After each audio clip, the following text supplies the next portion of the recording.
Hey guys, this is Hiram Lodge, and you're listening to Recap Rewind. What is up, everybody? This is Recap Rewind. I'm J-Lag. And I'm NB. And this episode is recapping and reviewing Riverdale Season 5, Episode 10. It's the mid-season finale, and it's called Chapter 86, The Pincushion Man. And don't forget, guys, stick around for the ending of the podcast because we're going to go through our recap roundups, your recap roundups. We got so many. I mean, it's a mid-season finale, so we got to do it big in this episode. It's going to be a big one.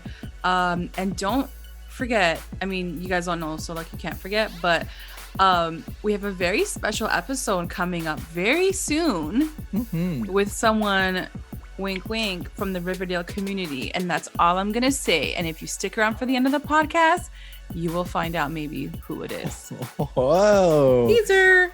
And as always, to our continued listeners and our brand new ones, thank you for joining us. Don't forget to like, comment, and subscribe to the channel. Let's get into the episode. Let's do it. I'm really excited to get into this with you. Okay. You were like, am I on drugs? So yeah, like, what did you think? Like, do you like the episode coming out of it now that you've like sat with it for like a day? Like, how do you now that I've sat with it for a day? Good question. How do I feel about this episode? I don't even know how to respond to that, to be completely honest, because I feel like, you know, maybe I'm not as mad at it as I was when I first watched it, but I think going through it, this is what always happens when I watch it and I talk to you about it again. It all just like comes back out. So I've like repressed, and now it's gonna like shoot back out. It's gonna come back out.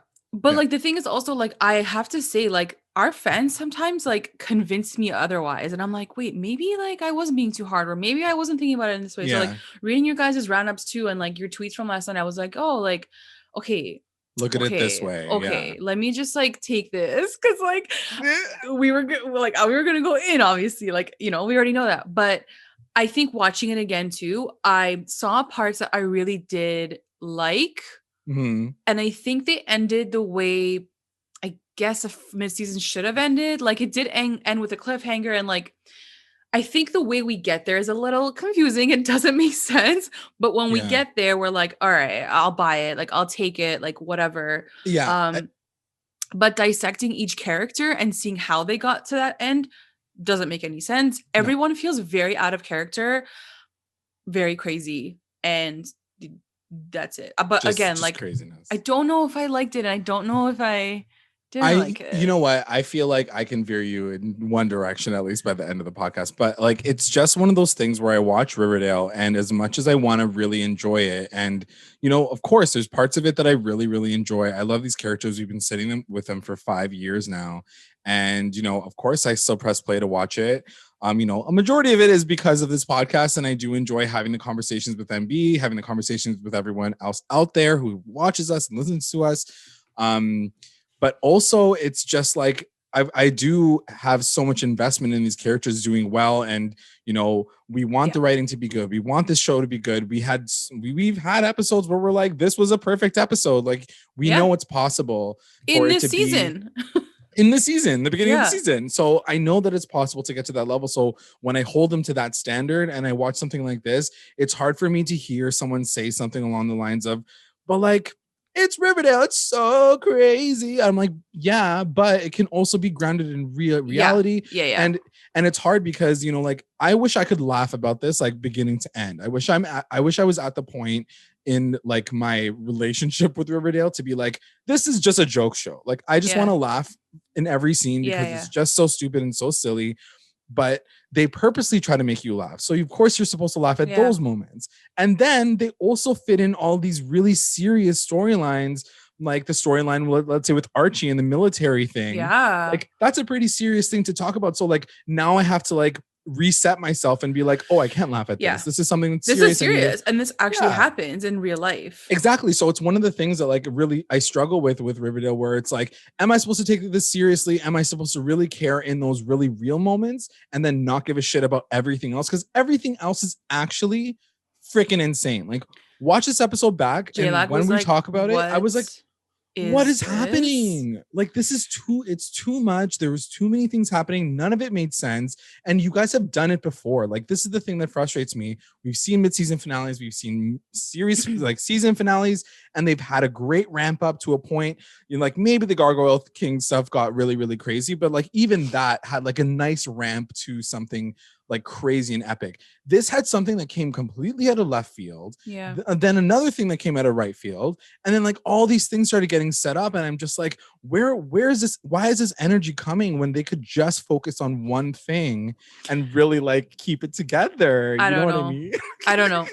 Look, let's get into the dissection because I feel like I'm just going to keep repeating myself. And I really want to analyze like every scene because there was so many things. Yes, lots of things to talk about. So before we get into it, the chapter that it's called, the Pincushion Man, we know where it came, like where it comes from or how it's referenced in the show, but it comes from a 1935 animated short film about someone called the Pincushion Man who's like going around popping balloons in a place called Balloon Land. You guys should check it out. I tweeted about it through our account earlier this week. I watched it as a young kid, oddly enough, like very, very long ago. Yeah, like it was one of the things that I watched, you know, as we had like all those like VHS tapes, and it was one of the cartoons in it.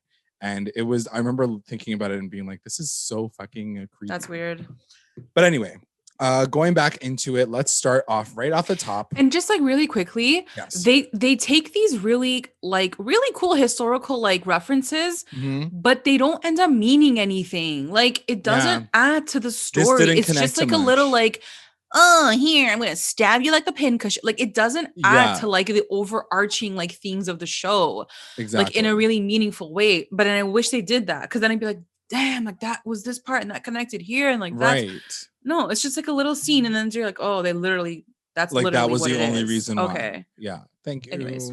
Yeah. Okay, so it starts off with Tabitha and Jughead at Pop Signer, and they're having like a little late night. They're closing up shop, and you know, one of Jughead's favorite songs play, and he gets super excited. And they have a little moment where like he gives her like a little bit of a spin. Top of the episode. Super cute. A little chaos. Let me tell you right now, there's two people holding the show together. Number one is Betty. Number two is Tabitha. Boom. That's it. Tony's on hiatus, but she was holding it together too. When I see them on screen, I want more of them. And yeah, like Betty is like, she's always there, but I'm okay with it. I'm like, I want to see more of her story and like what's gonna happen. Same with Tabitha. We haven't gotten a lot of her story, but I want to see more. Absolutely. And I have a lot to say about Tabitha and my worries about her character moving forward. But anyway, we'll talk about it as we go through it. So you're like, I already know where you're about to go with this. So they have a kiss. We're all living for it. We're all excited. I was excited when I saw it. I was like, oh my God, right off the top of the episode, like we're giving it to them. Cool. I'm down. I know I mentioned this before. I'm going to be so quick. I mentioned this before. Yeah. And I've always loved Jughead, but right now Jughead is not doing it for me. He's not exciting me in that like, oh, like way. There's no I'm just like ew, like you're a loser. You're still doing shrooms, like trying to write like you can't even write on your own. Like you need shrooms to write. What kind of writer? Like I get writers do that, but like do it on your own. Like figure it out. Like be strong. I don't know. Like he's just not turning me on in any way where I'm like, I'm not buying the ship yet. Cause I'm like, what does she see in him though? And that was my biggest concern with it too. It was like, why is Tabitha even following this guy? He's such a loose case right now, you know? But anyway, we'll talk about it further because they have this moment. It kind of cuts. It doesn't really move forward past that. Then we get a cut of Glenn and Betty talking, and it's the next morning, I think. Glenn is looking good. He's got a towel on or whatever. He's looking good. And I wrote out, I'm like, it's like MB, like, cat. Did they just like hook up? Like, was that like what was implied? Or was she just showing up at the hotel? If they did, she has no chemistry with him. Yeah, like, she's like, hi. They have zero chemistry. Like he does, I think, for her, like he clearly wants to, but like she's just like, nah, like I'm too busy. My sister's literally like could be dead in a corner right now. Yeah, exactly. So She goes on to say she wants to invite Jughead to the next investigation. Glenn goes on to say no. And he says that he started an entirely new search that doesn't involve her. And he wants her to help on something more local that has to do with like her family. He mentions that some of the remains that they found date back to when her dad was a murderer, the Black Hood. And he wants to listen to some of the tapes that were I guess, pulled from some sort of something. Thing, in the FBI office. So they're going to go do that. And Betty's like, cool. Okay, fine. So then it cuts to Weatherby, Kevin, and Archie at school. And it's a really quick scene. Weatherby basically asks Archie and Kevin to help with a parent-teacher tour that's coming up. And we get a very quick, the tiniest little thing from Kevin saying where Toni went. Yeah. She's on bed rest. That was it. Nobody said that last week. Like, nobody said nothing last week. Ain't nobody got time for Toni. I feel like they hear the fans or something, because literally like last week everyone was like, where, like, just say that she's where's Toni? Like not around. Exactly. And then this week he was like, she's on bed rest. Like he like had to say it like. I know. It was so anyway. So whatever. Yeah. That's basically all I got from the scene and the fact that they're doing the parent teacher tours. Then it cuts to Veronica calling Chad, and he's just being like this, whatever, I don't care, like I don't want to do this. And she's so rude to him though. Like it's really, I could not buy it. I'm like, dude, that was your husband though. Yeah, like, I can't even speak about her right now. Like, because what do you want? Did you send the papers yet? Just don't waste my time. I'm like, okay. I know. I was like 2 weeks ago, you guys were married and like you were confused, and like, how are you so on this extreme? Veronica, guys, I don't know. Veronica, like, I really like. It's really hard to stand behind her right now. Like the way that it's written, and I hate to bring it to all the way to that level, but like it's not Cammy, it's not the acting. No, it's not her. It's legitimately just like how they've written her character in this time jump, and none of it makes sense. So like, shout out to anybody or comment below if you can really make us make sense of what the fuck they want to do with Veronica. I think people were definitely agreeing on the same page. And I will just say this here, and I might like reiterate later, but like with Veronica, I don't mind her being the she-wolf of Wall Street. I don't mind her being this bitch boss. Make her that villain. Like I'm down for Veronica to become a villain, but in her own merit, like because she's like this boss ass bitch who has to get money. This way she's not. She's literally playing like two men, can't even get over her other husband who's like still controlling her basically. So she's in this weird like middle ground, and I am not liking her character at all. And that's it's I don't know, like it's just very flip-floppy. They need to fix her. Like they need to reset her character for this time jump. And it's just sad because it makes me anyway, we'll talk about it because there's a lot of moments this episode that she pissed me right off. So then it cuts to Cheryl and Minerva. They're getting together, they're good and they're happy, and they go and like they're swinging in the forest. It kind of gave me like Sabrina vibes because I feel like she's always in the forest. Agatha's always in the forest, and they go to check out the maple syrup in the tree, and there's like nothing there, it's empty. And so she goes to talk to Nana Blossom. She's like, nothing. She's like, what the frick? I can't make pancakes. So then she goes to talk to Nana, and she says, you're not allowed to be happy. That's why we have this curse. Essentially, it's the curse. You're not allowed to be happy. So I didn't really realize how much pull Nana had in terms of like her influence. Like she was like, it's because of you and why you are not allowed to be happy. Shit. We didn't even know. I was like, holy. And then Cheryl in this moment, because she's like in this relationship with Minerva just starting, she's like, bye. She's like, you're bringing me down. I'm leaving. Like, she's like, I'm out. I can't deal with your ass right now. Debbie Downer for sure. So then it cuts to Jughead, and he gets a call from his agent, and apparently what he submitted isn't really what they're looking for. They want a little bit more from the book. They want something that's like more Stephen King-y and less like about like Americana and like the darkness and the trauma. They want something now like probably more supernatural. So he's just like, fuck, what am I gonna do now? It's funny that I feel like the conversation that like his agent has with him is like the conversation RAS has with the network. Yeah. And they're like, less Americana, more Stephen King, more Stephen King, Gargoyle Kings. And he's like, oh, fuck, I gotta add that shit now into my show. He's like, NB and J like are gonna freak out on me. I hope that that's a conversation. It's not the other way around where the producers are like, he's can you selling please it. just make it more Americana? He's like, no, aliens next season. He's like, Done. that's my thing, aliens. I'm like, why? All right. So then it cuts to Hiram and Reggie having a quick conversation. Hiram's basically really pissed about what happened last week with like the Riverdale football team. And we get a reveal of like what his big plan is. Huge plan. Yeah, this is a bomb drop for sure. No pun intended. So he's been digging for, is it called Palladium? Yeah. Is that what it was? Yeah. And I was like, you mean the place that I play arcade games at? Yeah. Like, I don't know what you're talking about. So Palladium apparently is very valuable, and they were digging nearby the prison. Yeah. But now the resources at the prison are running out. Yeah. And they need to get to the root of it. No pun intended again. But he wants to get under the Blossom Maple Groves because that's where like let's the just soul pause here of it real is. quick. You know, this was a really cool like plan. Yeah. My only thing is that like, guys, we're 7 years in the future. Like, shouldn't he have already discovered all of this? The prison was in play like before we got into the flash forward. So like, he would have realized that whatever. I'm not gonna hold that against him. But this was a really cool like. This was Hiram Lodge's whole plan. Yes. It would have been so cool to like maybe have known this from before. From beginning, yeah. And like everything would have been justified. Yeah. Like the quarantine of the town, like all of these things that he did that we were like, what the fuck is he doing? Like it would have we've been like, oh, he's trying to get his like gold or whatever it is. And then second problem I have with this is that this boy, Reggie over here, screwed you over last week. How is he just jumping back on and the now ticket? You're gonna literally trust him with like the one piece of information you are not telling anybody. Anyone else. Yeah. Anyone. And also he's a child. Yeah. And you're gonna tell him your secret plan. He's like, cool. Yeah. Basically, Reggie has to run and help him take this on. Because Reggie was like, I'm sorry I messed up last week, but I still want to be your minion. And then Hiram's like, okay, cool.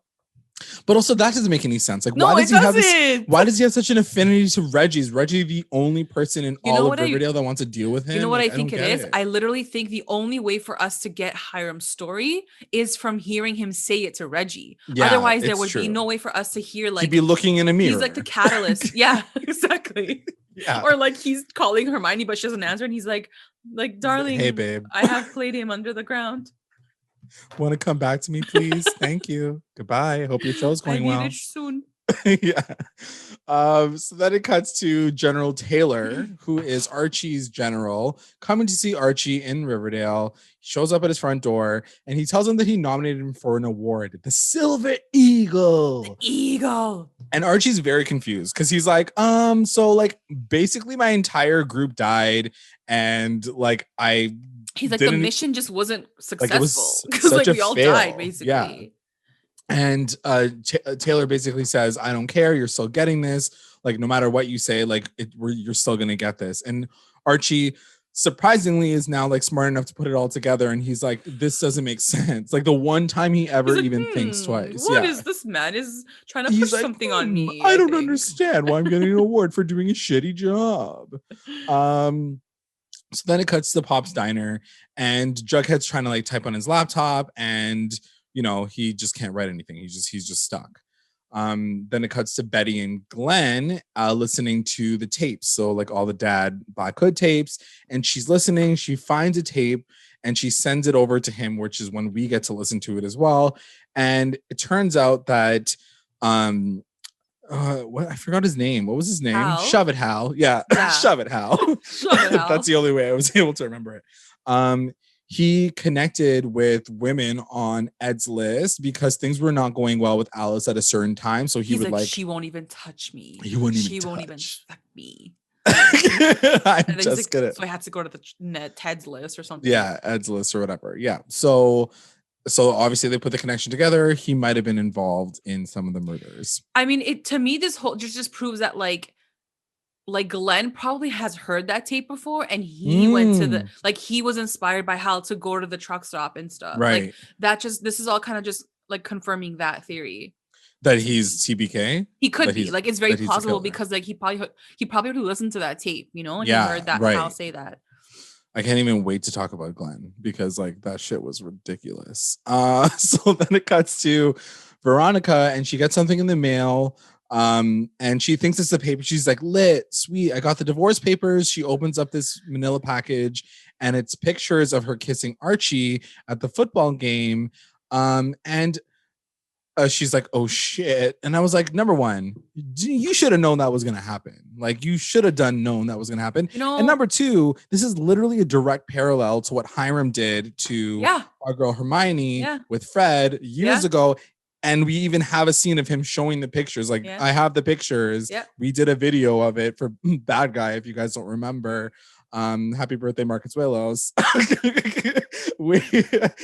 So it was like quite a parallel to that moment. In this moment, I truly realized I found like the purpose. I found like the answer. I realized how narcissistic Veronica is and how narcissistic Jughead is too, because both of these characters go through the entire episode not once asking, are you okay? How are you doing? Hey, what's going on in your life? Everything is about me. I got my this poor servant man comes to you, you take the papers, you're like, oh my God, it's gonna be my new life now. I'm gonna get my ask like a man, how are you doing? Thanks for bringing me my papers.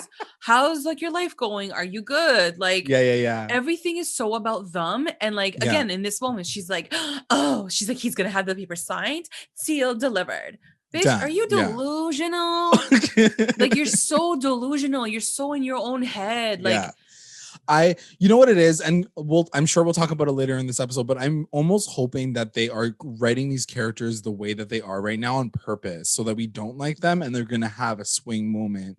Because right now Veronica is not likable. Right now, to me, Jughead is not likable. So it's just like there has to be some curve that makes me feel like I can at least empathize them and cheer for them. Like, I don't want her to get a divorce. I want her to suffer through this, because she's totally being such a fucking biatch about the entire situation. So like, and to your point, like, just like, I want it now, and this is what I want. And Veronica gets everything she wants. Like, what has changed? And I think what I'm trying to say too is like, I don't mind not liking her in the sense that if she was running her own shit, like if she at the end was like, you know what, we can't get divorced because then I'll have to testify against you. She's like, no, we can't get, like, if she came to that conclusion on her own and everything prior, I would have so much more respect for her being a villain in a sense towards like Archie and whatever. I'd be like, damn, she's got to do what she's got to do, but she knows it. In this situation, she doesn't know anything. She's just in her la. I'm gonna leave my old life and I'm gonna magically have my old life back when I'm like. So I don't respect anything that she's choosing to do in the way she's trying to do it. Right. But to your point, like with Jughead, I do see like retribution. I do see him turning a corner, and like we do love his character. I see it. With her, I don't know how they're gonna do that. Same. I just, unless she's gonna fall flat on her face, and maybe VARCHIE, like, I know I don't want to talk about VARCHIE and BARCHIE, and because everybody's just been like so hot about it, but like maybe that is the moment. Like, she'll realize, or he'll realize that like it just doesn't work, because like she has a lot more growing to do on her own. Because I mean, it surprised me what they talked about this episode. So when we get to that part, we can let's get there. Yeah. So then it cuts to the ROTC, and Archie kind of does this like passive aggressive moment where he talks to the general and he talks to the rest of his like kids, and he's basically like, what do you do when you don't believe in something and like you don't want to follow his orders, even if it's from someone who's like more important than you are, and like it you know, like, how do you feel about it? And then the general like pops in, he's just like, you still listen to them because like you got to respect them. So there's obviously some tension there, and even like Jackson's like, yo, like, you need to chill. It's like, he's like, why you got to be passive aggressive like this right now? Like, we ain't got nothing to do with it. So then it cuts to Reggie, and he comes to visit Nana Blossom. He brings her flowers. She's like, come on in, son, even though I'm too old. She's like, I know you're not here for my granddaughter because she doesn't like boys. But do you like these? These old melons. These old watermelons. So then he goes inside. And then it cuts to Alice, and she's making a cake with Betty for the twins because it's their birthday. I could already sense Alice's like manicness. Like, you know, like she's giving me so much anxiety just watching her. I'm like, oh, she's turning into like old Alice, and I hate it. I hate it. I hate I it. hate it. Mommy. Stop. Come So yeah. back. Yeah, even Betty says she's like, I don't know why like they needed 2 cakes. Like she even like went as Yeah. far to say And then like, Alice girl, is like, chill. ask She's like, production. whatever. Yeah. And they get a call. So Alice picks up the phone and there was some accident. All you really hear is that it has to do with Dagwood and Juniper. And like she asks, like, are they okay? Like what accident happened? So we don't really know much yet. Then it cuts to Pop's Diner. And then right off the top, Jughead, is it Jughead that says it first? Because this is kind of important. So like, is it Jughead who says it first or is it Tabitha? I feel like it's Jughead who says No, I think it was her that said about I'm last sorry. night. Oh yeah, I think it was she her. apologizes for kissing him, and I was like, "What, girl? He kissed you." Yeah, like, right. Yes, that is what happened. Yeah. So she's like, "Sorry, I kissed you," and then he's like, "Same. Like, I don't know, like what came over me." And he's like, "I had a bunch of bad breakups." He kind of explains Betty a little bit to her. And then we get a little bit of insight as to like his relationship with Jess, which we didn't really know much about the relationship. Yeah. I personally thought that she was just like the fling of that weekend. Yeah, when we first got introduced to her, I didn't know she was in a full relationship with him. Yeah. So it was good, and it was good to get that information because she shows up in this episode as well. Anyway, he talks about the fact that he's had some bad breakups, and I'm like, okay, I'll buy it. Sure, fine. So he doesn't want to get into anything serious. And then she's like, okay, cool, let's be friends. And then he's like, speaking of being a good friend, can you help me fix my book? Can you help me get drugs? Can you help? Like, I was like, see, you can hear it now. I'm done. You can hear it. I'm done. How are you doing? I'm done. How's your family? Like, are you struggling with how's Pops like, doing? Yeah. No, nothing. Like I need to write my book. I can't write. I have writer's block. Everything is about me. Like, it's annoying. It's exhausting. And it's like, what does she see? Give me something that I can believe that she would see in him. And it's hard because I want to believe that like the core of who Tabitha is like just being a good person, and that's why she kind of just wants to get through it. And like I want that for him. He needs someone who's patient with him right now for sure. But we also met her, and I've said this before, we met her when she was like she was like a no shit person. Yeah. She didn't put up with anybody's shit. Yeah. And especially if they're just a friend, not romantic. Like now we're taking that off the table. You guys aren't in a relationship, period. Yeah. Like, why am I putting up with your dumbass asking for drugs? I need drugs to like write. Like, and she says, because he claims that he had personal trauma that he can't access without using drugs. And Tabitha's like, absolutely fucking not. Like, I'm not helping you with this shit. And I was so happy in this moment when she said it, because I was like, I didn't know what she would say too. I was like, at least they said it. At least they put it down. And she's not like feeding into his bullshit, not enabling him either. Like, I think that is what a good friend would do anyway. Not be like, yeah, go do drugs. I'll support you. Like, she's doing what she can. But at the same time, it's like what you've been saying. What is her purpose with him right now? Girl, go take care of Pops. He's not helping you out. And you can be a friend to him. That's fine. Like, if you're a friend and you genuinely care, like, this person's okay, that's different. But like, clearly they're hinting at something more romantic. So I want to know what that is. Like, what is that attraction that she has to him? Exactly. Whatever. And just to cover it off, how do you feel about the fact that they are like, this has been cut off? Like, do you think it's the end for them to be in a relationship? Or do you think that there's a possibility that like they're like a relationship between Tabitha and Jughead can happen still? I think it could still happen. Yeah. I was reading one of our commenters on Twitter messaged us and gave us a full rant, and I lived for this theory. It was on point, and it was so good. We'll talk about it when we get to that point, but there is a bit of hope apparently for Tabitha and Jughead to get back together. Whether or not we're going to want it by that point, we'll see, and whether or not they'll make them last, another question, right? Yeah. At this point, either way, it feels like they're setting up the core four to get back together, which means that anybody who's outside of it, Minerva, Tabitha, and that's all these people I'm worried about. Mean nothing. Yeah. So that pisses me off, because it's also, it's another Josie storyline that's really like, it just irks me to feel like they just bring these characters in, we get excited about them, and then they pull them out, they yank them completely out just because like they want the fandom to win. Mm-hmm. And it's just, it's frustrating because it also has to do, not to make it about race, but it's like an Asian woman and a Black woman. So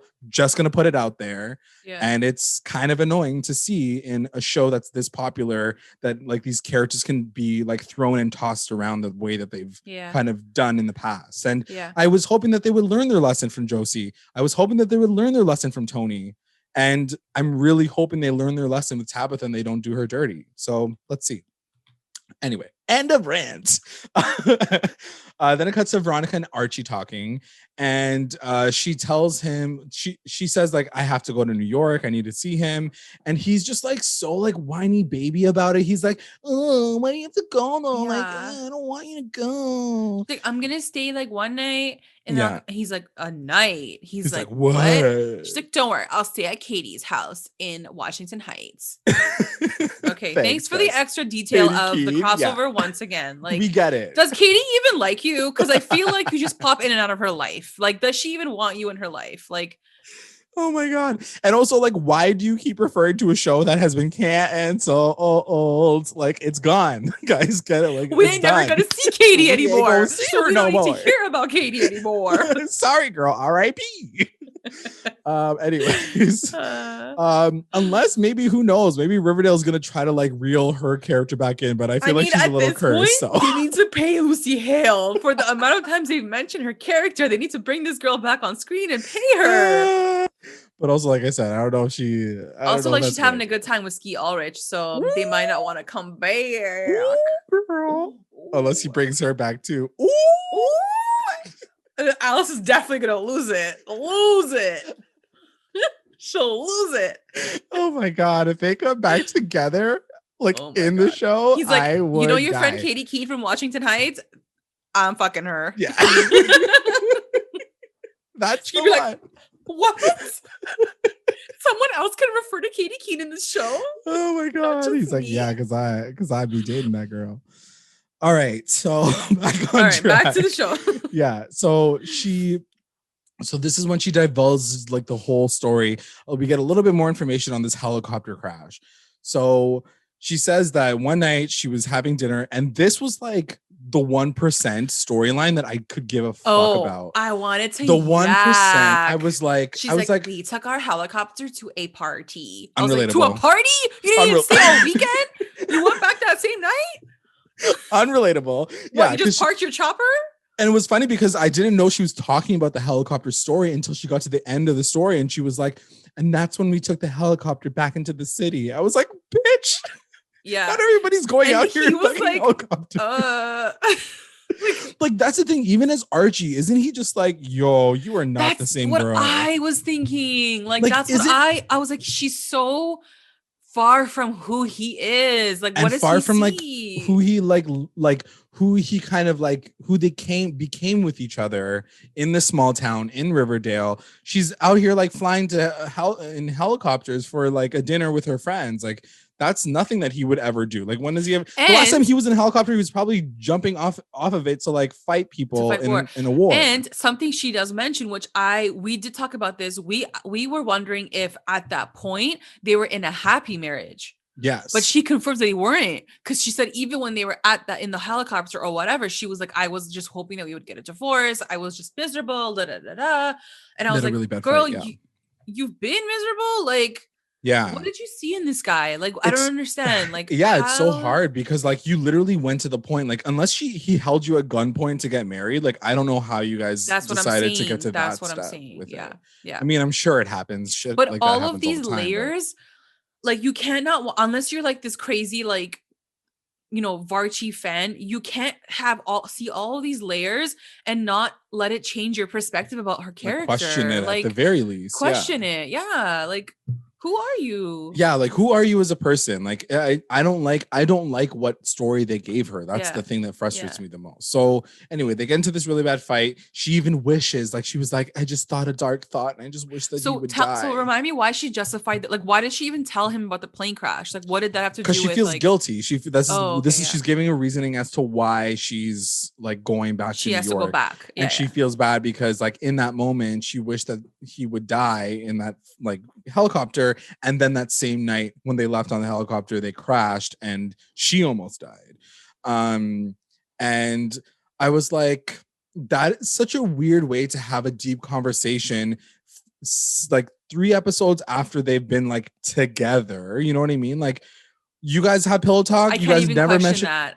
I can't even get into that I know, part of it like, because I didn't I even know want what to you think mean. about it, but at the same time, Yeah. I'm also just like, what do you guys talk about? Like, so basically, like, What your do you relationship, talk like, about? your conversations are like no substance. There's And it would have nothing been so cool if Archie was like, why didn't you tell me this until now? Like, why am I just Yeah. hearing about, like, why isn't he questioning who she is? Exactly. And I feel like that's natural. And I feel like we'd need to see that on camera. Like, we'd want to see that in the show to see how the relationship has now changed since the 7-year Yeah. time jump. Yeah. Like, that is the purpose of a time jump, is to show how different people are now, or to show, like, to reveal something about them and see the other person's reaction to it. Like, he's just like, cool. He's like, you almost got in a car accident? I mean, by the end Wow. of it, he definitely, like, I would hope at the end of it, he does come to this realization, but it's because of her, because she's not coming back. So, like, Right. even if she had come back, he would have been like so into her. And it's like, why can't these characters, like, I don't know, like, I don't know. And so then she goes on to say, like, I wished him dead and I want to go see him because I want closure for myself. And I was like, I wrote down the note, okay, if you want closure and if you're so bent up about it, number one, why were you yelling at him at the beginning of this episode? And number two, why are you fucking Archie if you really, really just want I thought that this closure? was done, that you were fucking I thought you Archie. were done, girl. Yeah. I thought you didn't care about his feelings no more. Yeah. I thought you thought he was a manipulative bitch. Yeah. Why are you getting in your feelings about this moment to be like, I have to see him because something, like, no, I don't get it. Like, and then she goes on to say, like, we can be free together after I'm back. And I'm just like, don't give me this, guys. Like, don't, like, this doesn't make sense to me at all. I don't feel like she would ever say something like this. No. Anyways, we got it. It is what it is. Moving on to Alice talking to the twins with Betty. And it turns out that they pushed a kid downstairs and he, like, basically almost died. So crazy. And the kids do defend, like, they said that my mom was dead. So, like, obviously, yeah, I'm like, that's like, fucking I was up like, to say that. I was like, that's pretty tight. Kids are kids, though. Like, you're gonna say something stupid like that. I feel like that shit happens all the time. But, like, the thing that, like, gags both Alice and Betty was, like, they felt no ways. Like, they did not even like they just stared into the distance. They're like, don't you feel bad about the fact that, like, this guy could have died? And they're like, children of the corn over here. But also, like, their mother is missing and might be dead. So, like, yeah, I get it. Their emotional, like, capacity right now is probably, like, peaked out. Yeah. Because, like, their mom could be fucking dead. Yeah, exactly. So it made sense to me, but at the same time, they also made it seem like they're these creepy twins over there. Yeah, like, that's fucking. yeah. So anyway, then it cuts to Cheryl and Nana, and Cheryl, or I guess Nana, goes on to say, like, oh yeah, like, this is what I did. I did this. And Cheryl, like, loses it on her. She's like, this is not even real. She, like, rips it up in her face. She throws it into a fire. And Nana says, like, we need to get rid of this because, like, we have a curse. And she's like, stop it, Nana. There is no curse. And I'm like, okay, cool. As I just remember what happens at the end of the episode, and I just, like, I can't. So then it cuts to Pop's diner, and Jughead, against Tabitha's wishes to not do the drugs, he calls his dealer to get some maple mushrooms anyways. Yeah. So he's ordering the mushrooms, whatever. Then it cuts to Archie at home, and he gets a call from New York Times, and turns out that this reporter wants to get in contact with him because apparently the general that just came over, sent him on a dirty mission, and there's, like, evidence that's starting to pile up against him about this. And the reasoning why he did it. So she wants to get together with Archie. We don't see it this episode, but I'm sure it's going to, like, lead to that maybe. Then it cuts to Glenn and Betty having dinner. I wrote down, ew, why are they having dinner together? Like, I thought she hated his ass. Like, why is she even putting up with this shit right now? Honest. I mean, you didn't mind it because it's Glenn, but I minded it because there was Betty. Something that, like, I found kind of, like, sexy about the two of them, and, like, I don't hate it. I'm not, because I guess, like, I wanted something fresh for her too, and, like, sure, he does get her, like, in that way, like, he does get her. And not, like, in that way, like, even just, like, the FBI school and, like, that their work and all of that. I don't know, so I didn't mind it. But there's like no chemistry. Like you even said at the top of the episode, I like they're not know. laughing, they're not cheersing, they're not like talking about anything. It's all just It's like, true. okay, so how was work? Okay, you talking about murderers? So then she goes on to say this thing about the twins and how they were weird about it. And he's like, you know, that's actually not that surprising because, you know, with the Coopers, there's something dark about all of you. And then he goes on to say that he's doing a dissertation. He pulls out a piece of paper, hands it to her. He's like, here you go, girl. He's like, here's my evidence. This is what I've been doing this whole time. It's a full fucking report about how her family is again, like number 2 reason why he full murderers. Yeah, like he's just psychotic. He's like obsessed with her. Yeah, and she's like, what the and she says, she's like, what the fuck is wrong with you? You're out here writing a paper. People are literally dying on the lonely highway, and you're out here writing a paper about me. Like, are you fucking psychotic? Is that why you came to Riverdale? Like, you didn't even do it because you wanted to help? Like, that's pretty fucked up. And she decides that she wants to quit, and he says something along the lines of like, you need me, aren't we here to have a good time anyways? And then she slaps him, and I was like, get it, girl, fuck that guy. How did you feel about it? I mean, he's slimy. Like he's obviously a slimy person. Like, not surprised that he's doing all of this. It just again adds to another reason why he could be the TBK, because he's obsessed with like her family and their whole family history. Right. Yeah, and I totally agree with what she did. Like, made sense. Like, it made sense. Yeah. Yeah. Anyway, so then it cuts to Archie talking to his uncle in jail. Another random scene, like so many random things, but this is like one of many. Yeah. He goes to visit his uncle in jail, which I mean, I understand the tie-in because his uncle was also in the army, and like he was, you know, and then he turned into like a militant or whatever. And then he's just like, yeah, help me with this army shit. Like, what's going on with this general? Like, is this like something that I should be worried about? And he's like, should I lie? Like, should I lie or should I tell the truth? Right. You know, and obviously, like right away, I'm like, oh, he's gonna tell him to like tell the truth. Yeah. But and then doesn't. Frank's like, you should probably just go with like, you should probably just lie. Yeah. Because, and I get it, because Archie's like, I don't want to insult the bravery and the sacrifice of my squad, and like that they basically fought in this mission in this war. So I get that. But I was like very taken aback. I was like, wow, there's like this adult who's telling him to basically lie. I mean, and I think he's cover it up. I mean, I think he also says he's like, this is like not the first time this has happened. This is like, no, I get it. I totally get it. I was just shocked. I was like, I didn't know that was the way it was going to go. And I do feel like, because in the end, he doesn't take his advice. Yeah, Frank, because I think in the end, Frank is like more just like take that mindset of like you wanted to protect your squad and like what they had to do. And then keep that in like the forefront of your mind. I love this whole storyline. Like, I was really into it, and it's something that is like to examine like the war and the army, and then like flip it to show like the dark side of it. Yeah, it's a very adult storyline to like run with. So I was very impressed with like that they were going with this. And then on the flip side, you have Cheryl that's all I'm gonna say right now. Putting out like magic spells, so like we'll talk about that. You never know. Yeah. You know, just another day in Riverdale. So Frank goes on to say something like, you know, like I just feel like there's some sort of something going on, like it feels like something's brewing, like a riot or something. Yeah. So he like kind of clocks that something's happening. Archie's like, cool, I gotta go. He's like, I gotta go. Yeah. Literally like dips off, and I'm like, I'm trying to tell you a story. The worst fucking nephew ever. Like, why did you even bother coming? But he had to say, sorry, I gotta go to parent teacher night. Yeah. Oh, wink, yeah. Wink. So that you know where I am at the 42-minute mark of the episode. I literally didn't even put that together until just now. Good, smart. So stupid. Why do you? Because I was like, why did he tell him that? Yeah. Like, that's so stupid. Anyways, okay.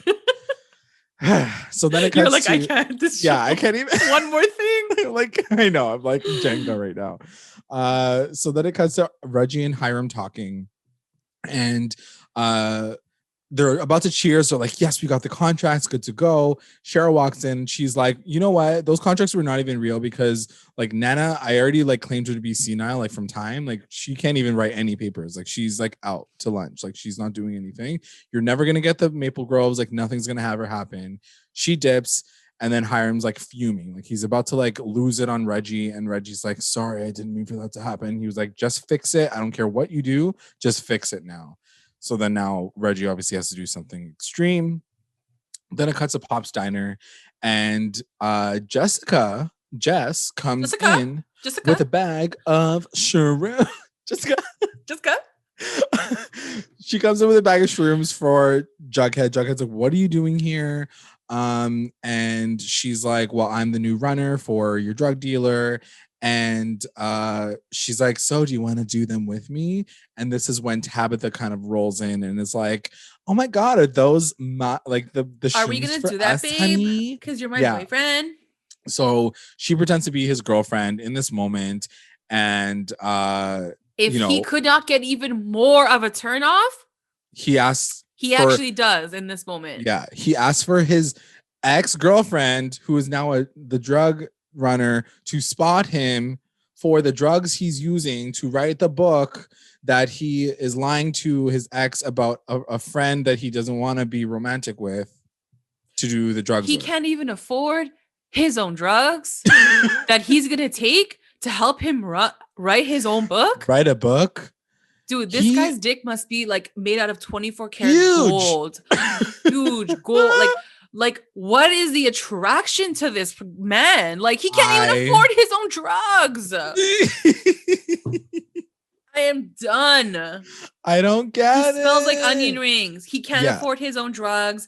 He can't even write his own book. He can't pay his rent. Like what do you do here? Like when he turns and says, can you spot me to Jess? I was just waiting for him to turn to Tabitha and be like, hey, do you got a $500 in your pocket? Like, and if she said yes, I would have like that shit must be expensive because they came all the way from New York City to Riverdale to drop that shit off. Which doesn't make any sense to me because I feel like they said maple mushrooms because like they were like Riverdale drugs, but they were clearly not. There's like no maple connection to it at all. I was like, I was like, why would it be maple when you're from New York? Like, you could have just called them literally anything else. Yeah. We were just getting nitpicky now, but I'm also just worried. Like that's the thing. Like my frustration is Tabitha keeps jumping in for him even when it's not provoked, and he's just taking advantage of that moment to be like sick. And so anyway, we'll get to it. Narcissist. Like it's always he's about just thinking him. about like, his own situation. I mean, he must be at the low of the low of the lows. Like that's the only way that I can look at it and make him feel like he's gonna have his moment because like he's just low right now. Like that's the only thing that I can think of, that all he can do is think about himself to survive, whatever. Anyway, cutting to Chad and Veronica. She shows up in New York and he sets up a dinner with her and he says like, you know, like, why don't we just like have like one final night together? It's gonna be totally PG. Like I got you Chinese food. And he's like, you know, all of it wasn't really that bad. Like maybe we can reminisce on like some of the good stuff that happened. And she's like, we did have our moments. Okay, fine. I kind of miss Chinese because like Pops is too much right now. Chinese food can make me do anything too, so I don't blame her for that. And I'm like, so VARCHIE fans, how you like be liking Veronica now? Oh, yeah. She's running back to her man. You want to talk about like integrity and who cheats on who? Yeah, your girl out here running this shit. Like, what is she doing? She having dinner with her man while she's like going and having.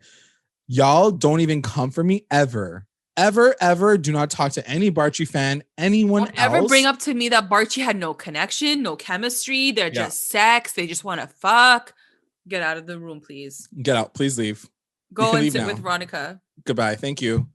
Like, don't even bring up 7 years ago when Archie and Betty kissed one time when she's out here fucking some next man. Profusely apologized about it. Like, yeah. And then this girl is going to New York talking to her ex-husband, who she then later on sleeps with. Like, we didn't even get that part. Well, let's not even get there yet. Yeah. I can't. Anyway, so then it cuts to the bunker and Tabitha is giving him like a burger that has lots of magic mushrooms in it.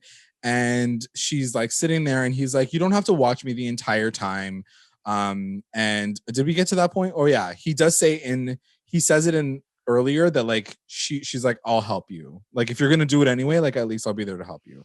Again, like I said, stupid. Like a baby. Like a baby, like a child. He needs someone to watch him while he gets high so that he could write his story. Right, cool. Great storyline, guys. You're gonna give her credit when you get the money. Yeah, like, are you gonna give her like Dear a Tabitha, thank you for writing watching my office? ass when I was on shrooms, Thank and then I you. could write this story. Yeah. So he basically Pathetic. says like, no, just like check in on me like from time to time. Thanks, bye. Like she even brought him dinner. Like she brought him Pop's dinner. I can't, She J-Lad. put the Like, mushrooms in it. Like she cooked him a burger that was with shrooms. I can't. Who is not wiping this girl up right now? How is she not wiped up? Honestly, she is the ticket. So then it cuts to Veronica and Chad, and they're whining and dining. They're sitting on the floor. They're listening to old songs. Their wedding song comes on, and then they start dancing. And He was being very like con artisty. He was like, "Can I have this last dance? Because it was our first, and this will be our last."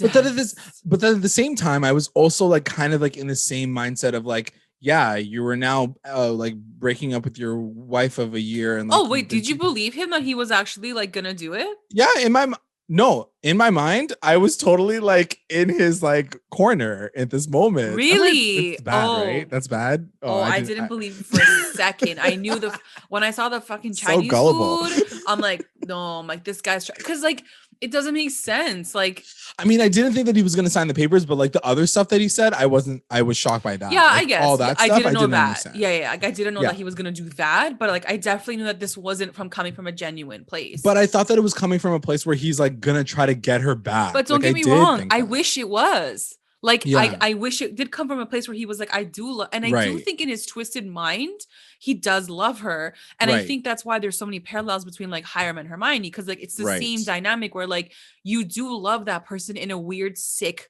twisted, manipulative way. Right.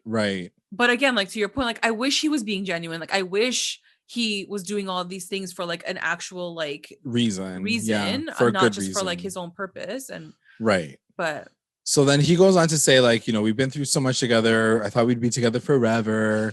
And Veronica says something really interesting where she says, I always wondered, you didn't crash the plane on purpose. What narcissist? What effing narcissist says that someone loved them so much that they wanted to kill them and live in eternity in heaven forever? Girl, and you are so into yourself. Like, it's scary. It's scary.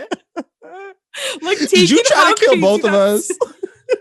Did you just try to kill both of us? I know I'm so amazing that you wanted to kill me and preserve me in heaven forever. Because I'm so amazing. And also, like, why would you say that out loud? Like, that is such a fucked up thing to say. Like, as if he's gonna say, yeah. He's like, true. I did crash the plane that night. You got me. I'm gonna admit it now. Like, who's gonna admit that? Didn't make any fucking sense. It would have made more sense for her to say it to him, like to Archie, like in fucking Riverdale. Yes, or like Betty, but she doesn't even talk to Betty anymore. She doesn't talk to Betty anymore. She has no friends. So then he's like, I just wanted to make you as happy as you make me. And then they kiss. And then I wrote down, wow, Veronica really is the F up. Like she is like the new high school student. Now, if she played it in a way where she was sort of entertaining him to get his signature. You know what I mean? Like, if he from that beginning of the night said, sorry, like, I'm not signing it, I still want to be with you. And she sort of starts to play that role to be like, don't worry, babe, like, sign the, like, you know, whatever. Yeah. Then I'd stand behind her more. Again, like, she's playing this villain, but like, at least she's in control of that. Right. But again, she's not that in this scenario at all. It's like she's falling for that middle ground. She's literally putting herself in the victim position, but then all the while still trying to be like, but I'm a boss ass bitch. Yeah. And I'm just like, choose a lane. And he calls her out after, and I love that. He like, anyway, we'll get to that part later. Yeah. So meanwhile, in Riverdale, the prison explodes. This is the moment that we saw in the trailer. He's like, 3, 2, 1. Blow. Boom. Yeah. I was like, it was a lot faster than the trailer, but there was no like sound. Yeah. Nothing. Like, so the prison explodes, a wall explodes, and all of the like inmates are like, ah! And then you see this really quick close-up of Penelope running out, and she's like, ah, ah, and then she like runs into the woods or whatever. Her hair was like done perfectly. Like, why would men and women be in the same prison? Nice and wavy. Yeah. I so don't many know. questions. She's the only woman that ever went to jail. She's the only one that went to Shawshank. I wrote down, he owns the prison. So why in the world did he have to blow up a wall to get them all out? He literally could have pressed the button. Why did he have to do that? Exactly. Like No, wait, hold on. Okay, well, maybe he made it look like it was an accident and then they escaped. But why did he want them to escape?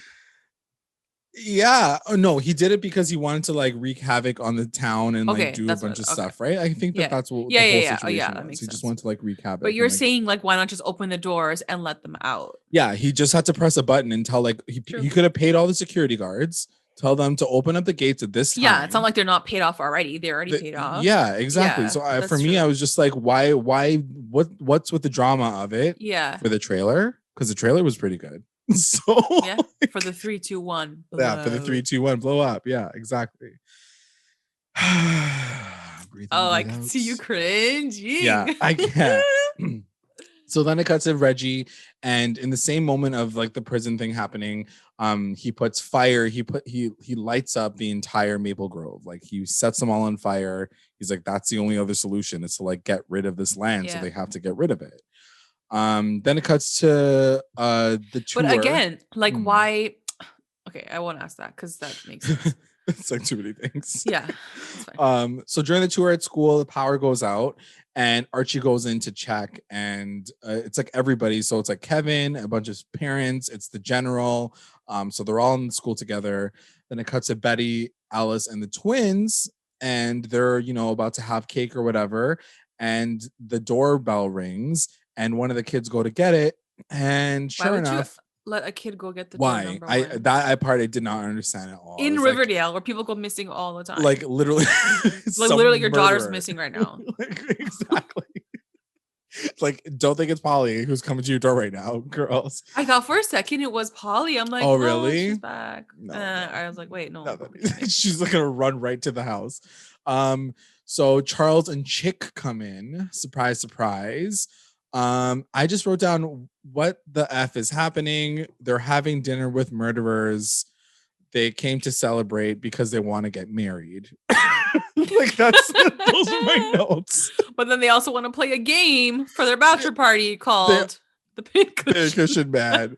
And on top of that, so that's before Glenn comes in. So we don't know the Pincushion Man story just yet, but Charles comes in and he basically wants to get married because you know, and then Betty's like, but we don't have a priest. And Alice is like, well, what happened was I went and got ordained online. So now I am also ordained to marry you. So cool. I was like, look, what? I am not a mother. I've never been a mom. I don't know what that feeling is like when like you thought you had a kid, then you didn't, and then you had a kid again, and he turned into a serial killer. And so you went to visit him in jail, but you tried to kill your whole family, but you still loved him. I don't know that feeling. And I don't know if I ever will, but I can guess that I probably wouldn't fucking go visit my child who tried to kill my whole family in jail and then agree to get him and his other psycho boyfriend married. Alice, what is wrong with you though? Okay, hold on. I will defend the fact that she did go see this guy because she's literally desperate for the trauma that she's been put through. Yeah. He didn't kill anyone in her family. He killed like a bunch of people adjacent to her, obviously. So like he never put her into danger. Yeah. But I mean, Chick was the danger who he's like engaged to. Yeah. And like put her into danger, that's for sure. But Charles himself like wasn't like the problem necessarily to the family specifically. But everything just went fucking nuts. Like after that, I was like, are you kidding me right now? She's ordained. Like you I was know what? like, if she did it if her tone and like if it was in a way where she was a bit more like sane and more like put together, I would be like, I get it because it's her kid. Like at the end of the day, like it's still her son and like she's gonna love him no matter what. Right. But it's in connection with like her losing herself. Mm-hmm. And so like you're wondering and you're like, every time FP is gone, this chick loses her shit. Like what? Yeah. She can't keep her shit together without a man. Like I don't know. And I don't think that's a story they want. Like she just had some traumatic shit happen to her. So like I get why she's like off the rails a little bit, but at the same time, it's just tough because her I feel like writing for her character is just really hard because like she's just been through so much. Like you're just like, of course you're ordained. Like of course you're ordained to marry. So even that was all fine. That like, whole part, I was like, fine, that's her kid, like whatever. Yeah.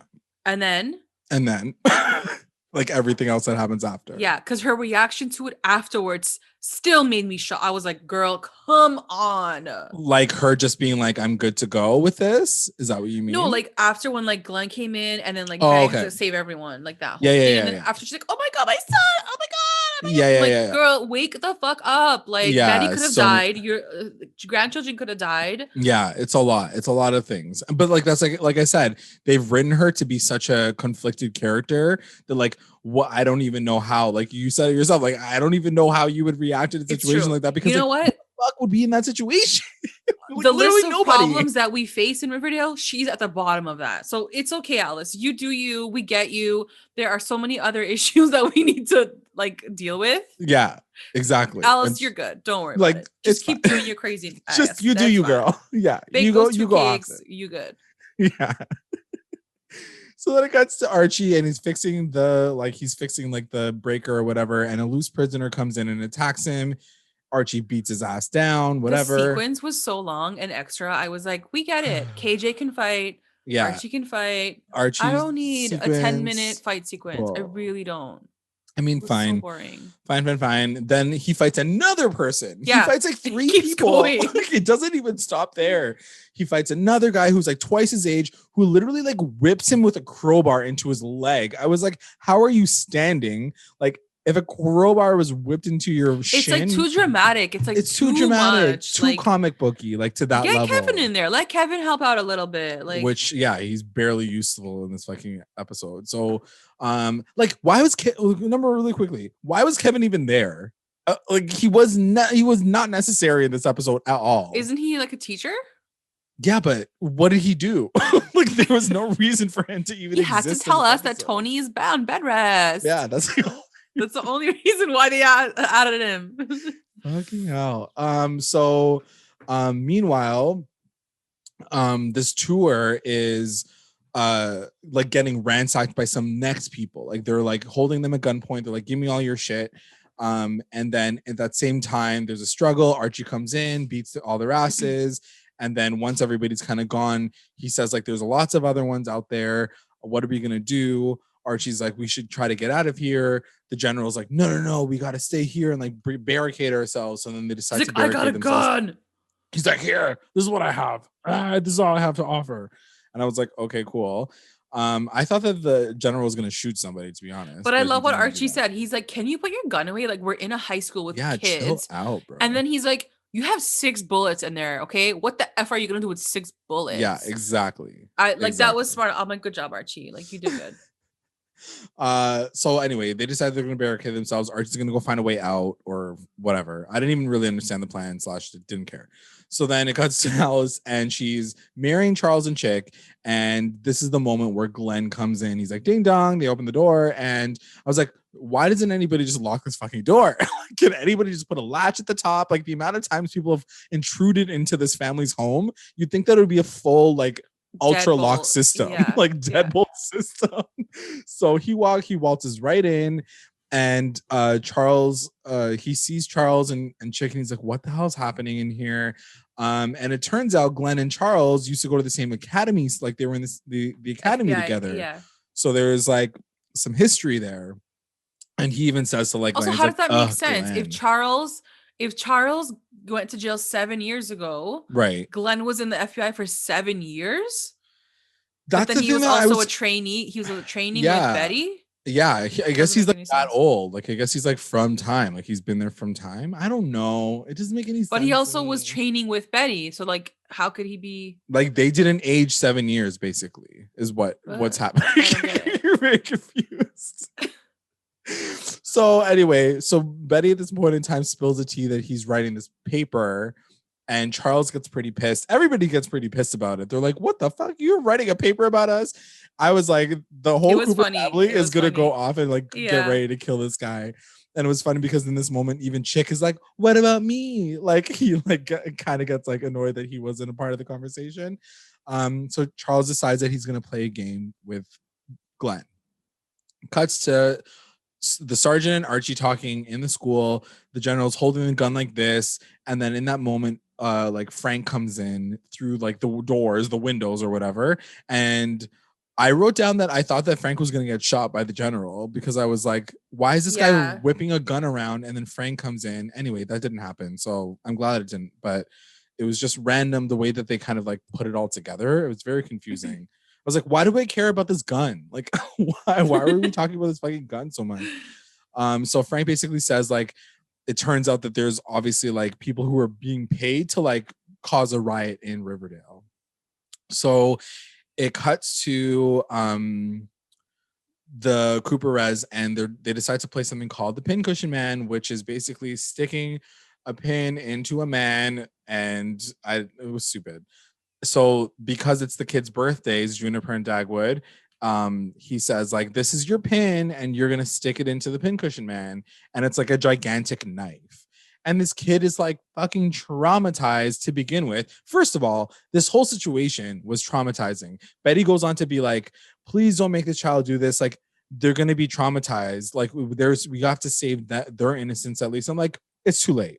Their mom is almost dead. There's two serial killers like who are sitting at their table with a gun on the table. And they're witnessing all of this right now. They're like, literally already traumatized. They're not children. They're not babies. They're not like 2-year-olds. They're literally like 7-year-old people who like threw somebody down the stairs just this week. So like, I don't know about innocent anymore. So anyways, I did still feel like, why did they have to like get to this level of degree with the kid?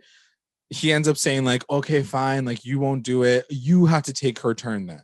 Yeah. So then the kids run upstairs, which I didn't know why that was the first thing that didn't happen.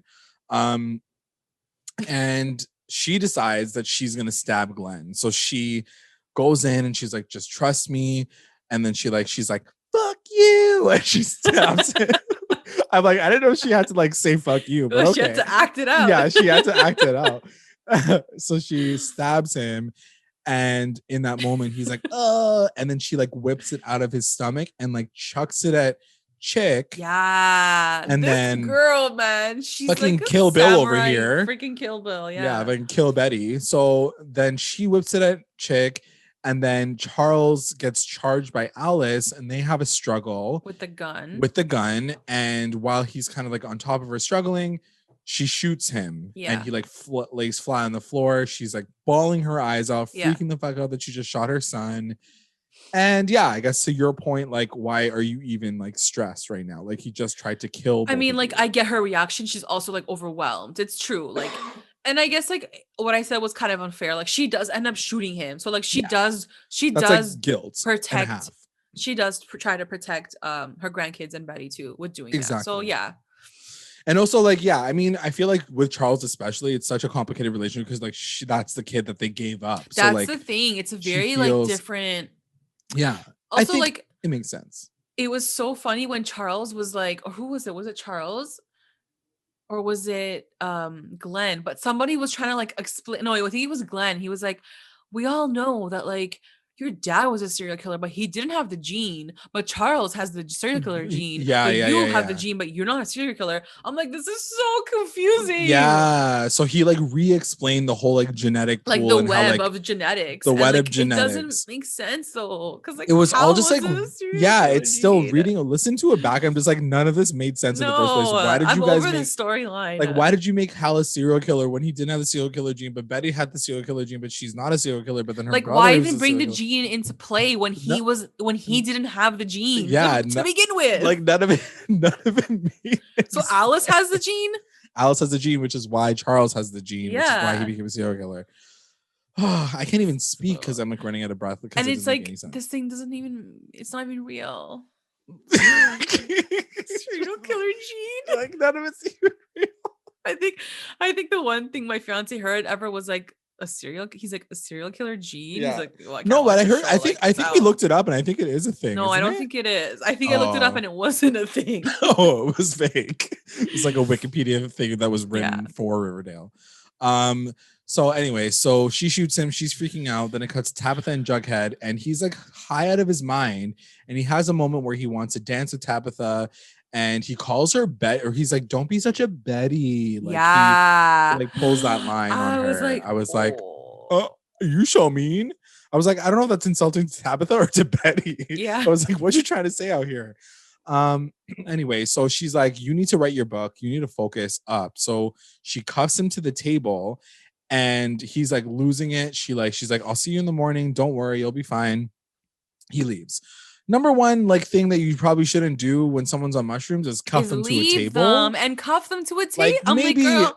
maybe no. Maybe but no. I guess like she has no experience with this. Listen, Tabitha is completely blameless in this entire storyline because for sure it was Jughead who wrapped her into this dumb shit in the first place. So, like, whatever happens to Jughead has nothing to do with Tabitha. Yeah. But I also was just like, who would do that? Like, no one would just. In the greater scheme of things.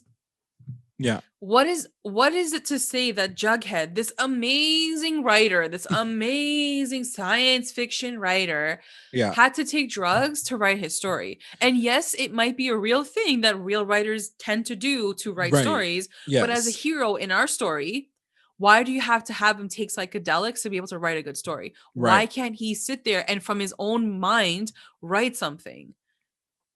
And maybe that's the path that he's gonna have to take, of course. Like, I feel like they wouldn't have brought up. But he wrote that thing at the end. Like, it shows that it was like done. That it did work. Yeah. And he did say that he wrote his first book the same way. Like, he went on drugs. Yeah, and they said that. And also I was like, even more so that I think this guy's a loser. He's more of a loser now that he doesn't even write his own stories. He writes it from like the layers of his psyche and like. I don't know. I can see both sides, but at the same time, I do feel like they should give him more so he can stand on his own. Like, that's what I'm saying. Like, not everybody has to do drugs to like fucking write books. Exactly. You know? I think it's a thing that probably happens a lot. The Riverdale writers probably do it themselves. Let's be honest. Look at season 5. Look at the material. 5, look at the material. Season 4 and season 3. And but again, for our hero of the show, when I want to root for him and root for his talent as like this amazing writer, give him an authentic story. Give him that authentic like ability to do that, to write like an amazing story from his own self. Exactly. I agree with you. I agree with you on that because I feel like you root for him from the very beginning when he's a kid and he's learning how to, he's going to school and he's trying to learn and he's trying to be a good writer and he loves to read books. And he reads all like all these like iconic novels and you're like, wow. And then to hear that it all came from like a drug-induced like writing spree. Yeah. It's hard for me to like want to swallow that pill, to be honest, because it feels kind of authentic to like the dark storyline that they want to give Jughead, but at the same time, like, I don't know if I wanted that for him. But we're not telling that story. I feel like. That's you know what I mean? Like, that's true too. Yeah, absolutely.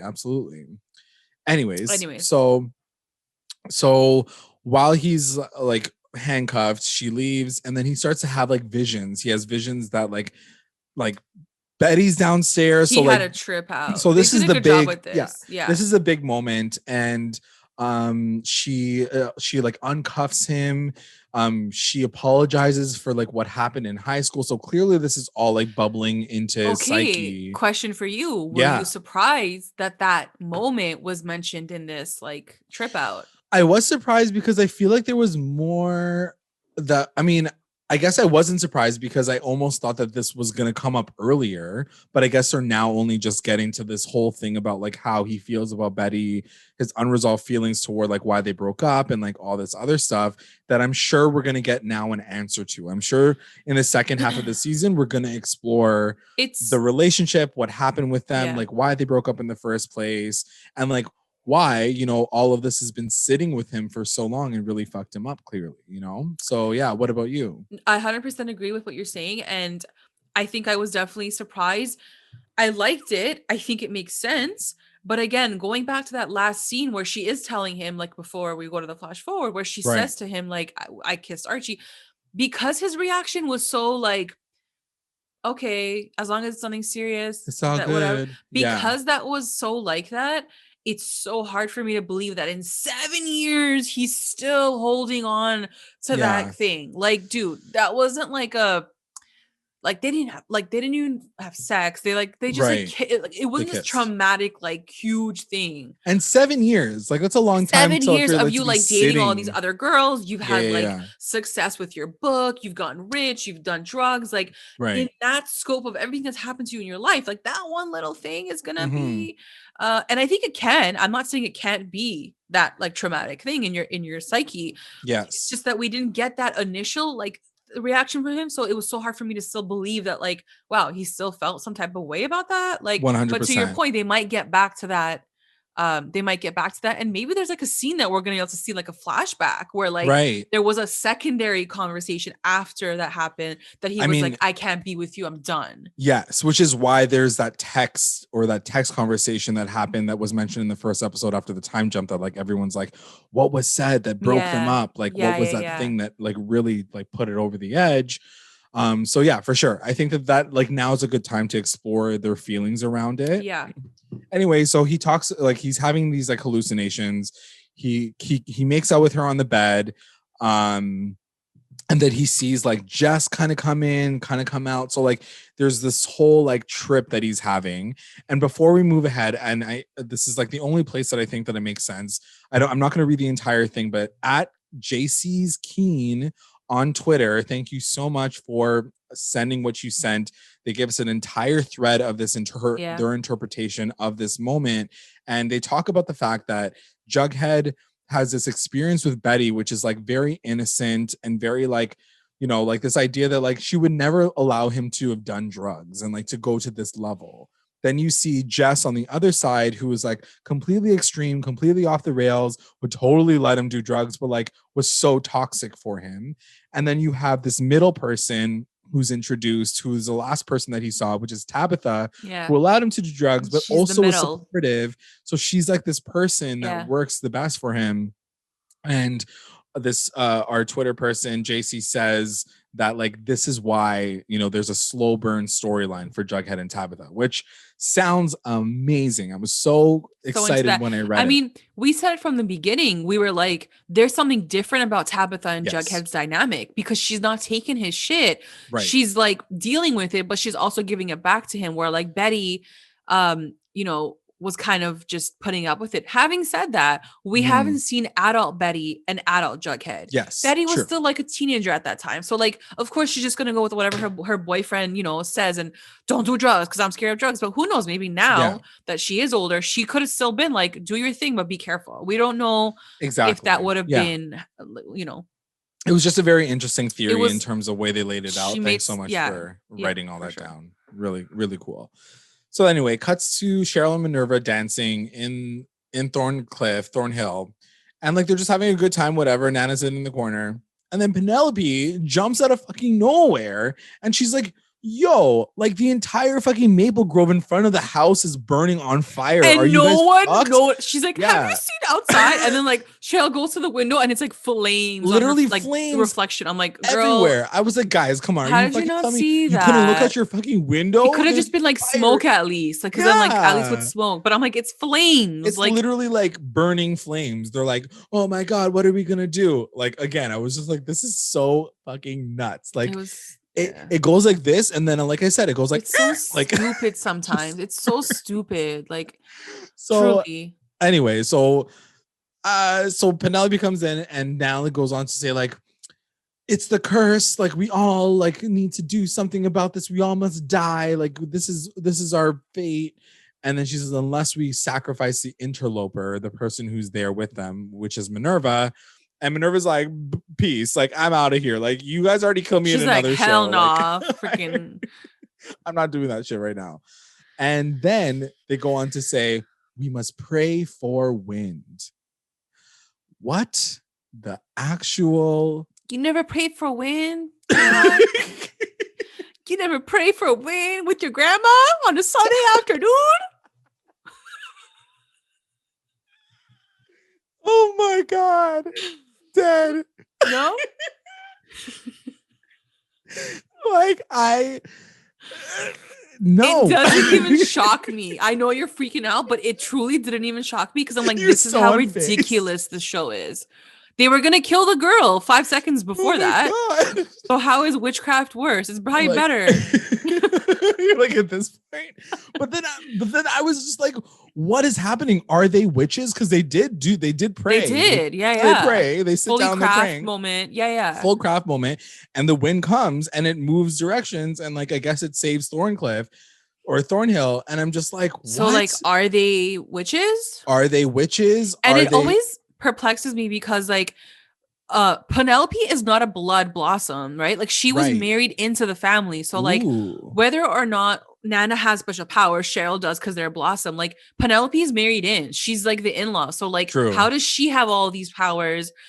Unless it's just because But like they're she's all been there like for so inbred, long, right? Like that's the whole storyline. Yeah, that like all the maybe. Blossoms are kind of like married to each other in a But way. were they inbred? Is I that think so. Yeah, I think that's why like some of Oh. them are crazy. I think Oh, that okay, was like okay. the storyline Oh, behind okay. that family. But so can someone go get Sabrina? Like go bring her back to life? Like is Yeah. Cheryl gonna go bring her back to life next episode? Like I at this point I'm just waiting for a crossover, which they keep denying is gonna happen. But like you guys literally jump, like this is it. Like this is your moment. You This guys makes no literally fucking allowed sense. wind to be created so something Why didn't could they just stop. call the fire department and let the fire department blow out the flames? Because Army Archie is out here kicking everybody else's Guys, ass. He's why busy. why are they so bad at writing this show? Like look at MB's face, like so earnestly being like, just tell me. How do they write it and they're like, yeah, oh my god, Cheryl's gonna move the wind? Yeah. I'm dead. I can't. Oh my god, our my fans are gonna God. love this shit, guys. Our fans are gonna love this. They're gonna move the wind with their brains. I just don't listen. I'm down for a witch moment. Don't get me wrong. Cheryl being a witch, I'm living for this story, but it came out of fucking nowhere. Yeah. It's That's always my the way thing. they do it. It's If always she the was way some it witchy happens. magical girl from the very beginning, I'd be like, Yeah. lit. I wanted this from the very beginning to begin with. But now you're introducing her as some potential like witch. Like, I can't, guys. There's aliens, there's witches. Like, did you guys say when you guys wrote season 5, like, let's make it the craziest we've ever done, ever? By crazy, like, You're I don't even know, because crazy is not even this. Like, this is just like a else. joke. It's like a joke. Like, Yeah. like they went feel to like a I'm grade getting 5 punked. classroom, not even grade 5, like grade 1, and they're like, guys, write what you would want in a show. And then grade 1 were like drawing like this Mothman. They were like, sick, we're gonna do that. Dinosaurs are coming next, I'm sure. Season 6, dinosaurs in Riverdale. I mean, that might be pretty cool. Like uncovering like Dinosaurs. I don't know, guys. I don't know anymore. I really don't. Like Chikaris, dinosaurs, dragons. What's gonna happen next? White Walkers. Oh, okay. So then it cuts to Jared and Veronica. Like, how do you even transition from wind being moved from magic to signing divorce papers? But we're doing it anyway. Chad and Veronica are signing the papers, and I didn't really follow, or he didn't sign the papers. So she gets really pissed off in the morning, and she's like, why the fuck didn't you sign these papers? You lied to me. And I was like, well, you slept with him anyway. You couldn't even sneak out of bed and check those papers after you fucked him. Like, come on. You're such a loser. Like, how did she sit there so gullible the entire time, totally in full trust of him, screwed him after she screwed a next guy? Like, what the fuck is happening to her character? She's absolutely bonkers. So I didn't follow this part, but he basically says that he made some crazy investment that ties like her new jewelry shop into like his scheming like plan.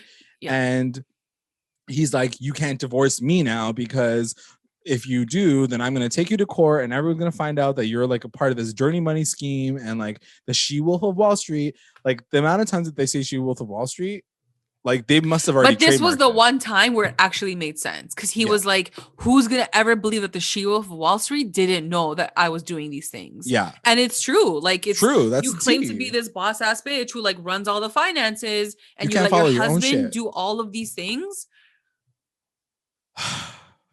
Anyways, moving on. So now she's kind of like in a lock, like she's in a gridlock. She doesn't know what to do. Cuts to Archie and the general, and he basically approaches him about being like a liar. And he's like, you know what? You're faking lying. I'm gonna like have to like say something about this. And the guy's like, if you make me the scapegoat, like, or if you don't comply, I will make you the scapegoat of this storyline. So either way, you're screwed. So like, you either take this award or you don't take it, and I will fight you through it. And then he's like, well, I'm going to take you to court and I'm going to testify against you. And then the general basically says, we'll see who Washington believes. So like, I guess the trial of Archie and this like general is on. Then it cuts to Jughead waking up in the bunker in bed, and he somehow unlocked himself according to like what we're seeing, and he wrote an entire like stack of papers. Like he wrote a full book basically. And then in that moment, that's when he sees, like, he hears something and then he sees a light, and then like we don't know what happens next. Then it cuts to Archie and Uncle Frank and Jackson all at the house, and Uncle Frank's gonna lay low at the house and see if like he can get parole, if Mary can like help him out because he's been in jail for 7 years and he like helped the town out. And then he gets a call from Veronica. Veronica says she's not coming back yet. She's only gonna just stay there for like a few days. And like he's like going off on her. Like he's just like, what the fuck? Like, oh my God, I can't believe you're doing this. And she was like, I just need to take care of some things. Like, I just can't like leave right now. I'm sorry. So he's not even being understanding. And he's like, okay, fine. I mean, he shouldn't. I was okay with the way he reacted. Like, it's ridiculous. You told him that you were divorced, okay?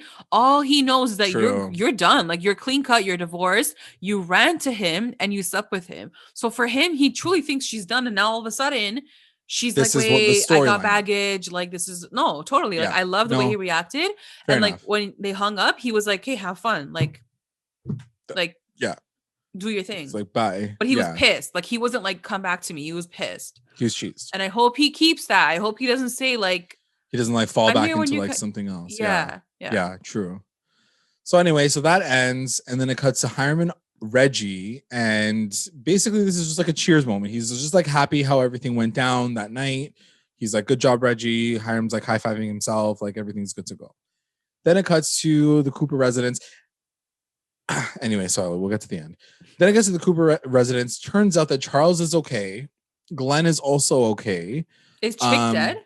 And they don't even mention Chick. Yeah, they don't even mention. I'm like, oh, so he's dead. Like, he must be dead. Like, did he literally just get murdered? And like, no one's gonna talk about the fact that because she did hit him in the throat, I think, right? Or like, I think he like in the chest. Like, who knows? It was probably like a quick. I have no idea. But yeah, they don't even mention it. I thought about that after. I was like, what the hell? Like, how am I gonna talk about this? Like, they don't even talk about I just thought that she killed him because like it was that. Like, she didn't mention him after, so I was like, oh, he must be dead then. Like, I was like, there's wow. no mention. But they should have just said like, oh yeah, and then Chick, like, poor Chick. And Chick didn't make it, and that's Chick didn't make it. Yeah.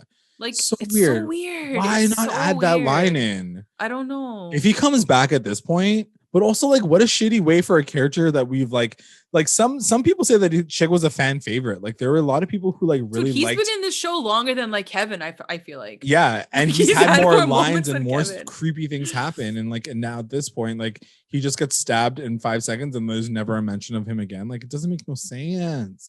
I don't know. Maybe Charles will come back. I don't know. I don't know what I want anymore. Like, it's fine.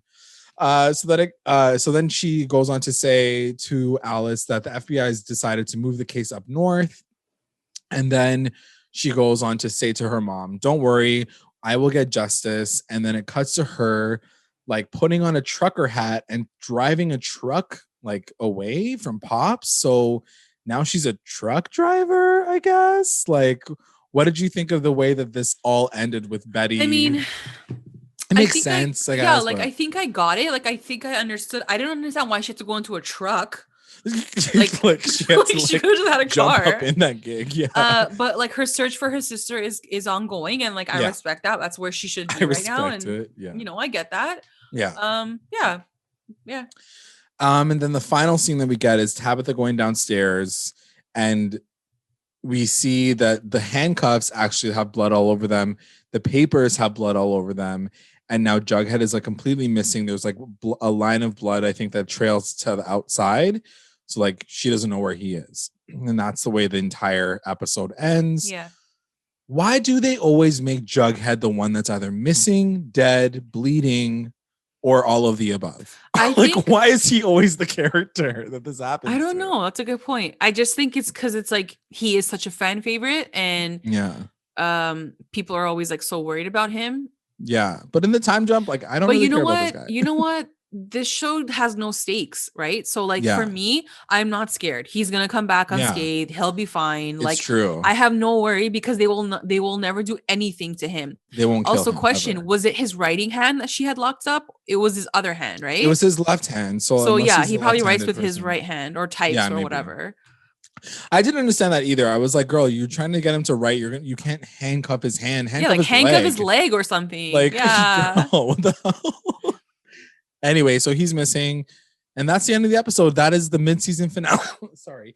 That is the mid-season finale. And I'm like, it is. I know that I was fine with the ending. I think I was okay with it. But maybe that's just because I was done with the show. Yeah, you were like, I'm over. I'm done with like turn off my TV. How crazy can this get? I know, but like that's the thing. Like even the thing with Hiram, you mentioned it earlier this episode. Like it was such a big thing to like reveal, and it just ends with him being like, I'm so happy it all worked out. I was like, okay, like why did we even need that scene? Like so many things that happened at the end of this episode didn't feel exciting. I think they had to leave a lot of things sort of so broad because they don't even know what's gonna happen. So I think that they had to write that for themselves so that like when they came back. That's so sad to me. That frustrates me that they. Like, I don't know. I could be wrong. Maybe they do know where they're going. You're probably right. Like that's the thing. You're probably right. They probably don't know what they're doing at this point. So they're just keeping it open-ended. But at the same time, I'm like, they really pushed the fact that we're gonna get 3 months hiatus, and they were like, this is the mid-season finale. Like I was amped for this to be like, okay, we're gonna get something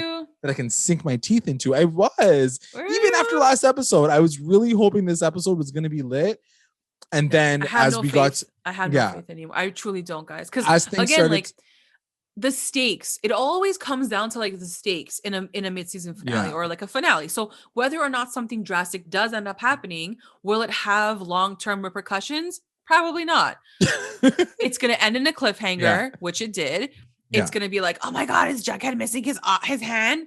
He's not. He'll be fine. So prove me wrong. Like I'm out here being like, prove me wrong. Everything I said was right, and like we'll see what happens when we come back in a couple months. I don't know. I just like having said that, I did like the Hiram thing. I think the whole gold thing like the palladium thing makes sense. I did like the way Archie ended the conversation with Veronica. He wasn't like, come back to me, I'll see you soon. He was like, whatever, have fun. Yeah, bye. Out. Yeah.